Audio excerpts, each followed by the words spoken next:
শুক্রবার দিন বাসায় ভালো মন্দ না রান্না করলে মনেই হয় না যে আজকে শুক্রবার। ছোটোবেলায় থেকেই দেখতাম যে আম্মু যে কোনো উইকেন্ড কিংবা ছুটির দিন হলেই ভালো মন্দ কিছু না কিছু একটা রান্না করতো। তো আমিও আমার সংসারে সেই ধারাবাহিকতা বজায় রেখেছি। আর আজকে অবশ্যই যেহেতু শুক্রবার, আমার ছেলে আজকে বলেছে যে আম্মু আজকে তেহারি খাবো, যদিও বরমশাই নাই। তো ছেলের ফরমায়েশ রক্ষার জন্যেই আজকে তেহারি রান্না করতেছি।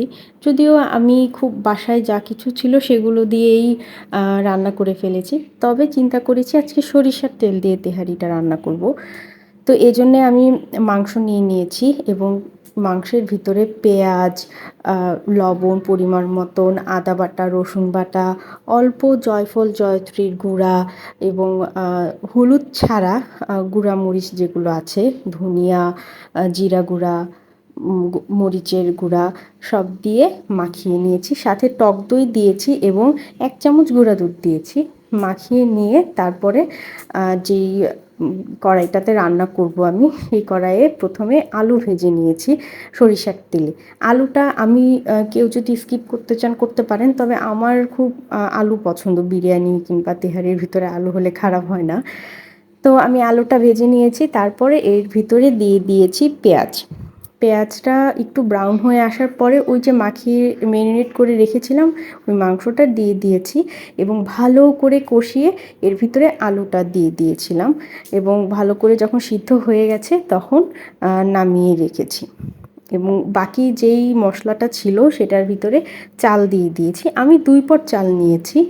তো সেই চালটা ভালো করে ভেজে নিচ্ছি। ভাজা হয়ে গেলে পাশের চুলায় গরম পানি বসিয়েছি। সেই গরম পানিটাই চাল ভাজা হয়ে গেলে চালের ভিতরে ঢেলে দিচ্ছি। তো একটা বলক উঠে গেলে তখন এর সাথে যে মাংসটা আমি কষিয়ে তুলে রেখেছিলাম সেই মাংসটা দিয়ে দিব। আর তার আগে একটু কাঁচামরিচ দিয়ে নিয়েছি। খুব সুন্দর একটা ঘ্রাণ বেরিয়েছে এখনই। আমার ছেলে তো খুবই ঘ্রাণে খুব পছন্দ করেছে যে আম্মু খুব ভালো ঘ্রাণ বের হয়েছে, মনে হয় খেতে খুব ভালো হবে। যদিও সে পাশের বাসায় খেলতে গেছে মাত্র। তো এই তো আমার তেহারি রেডি। এখন মা ছেলে মিলে খাবো। আর সবাই ভালো থাকবেন, সুস্থ থাকবেন, আর জায়েদ সাহেবের সাথে থাকবেন। আর আমার ভিডিওগুলো যদি আপনাদের ভালো লেগে থাকে তাহলে অবশ্যই আমাকে একটু সাপোর্ট করবেন। ভালো থাকবেন। আল্লাহ হাফেজ।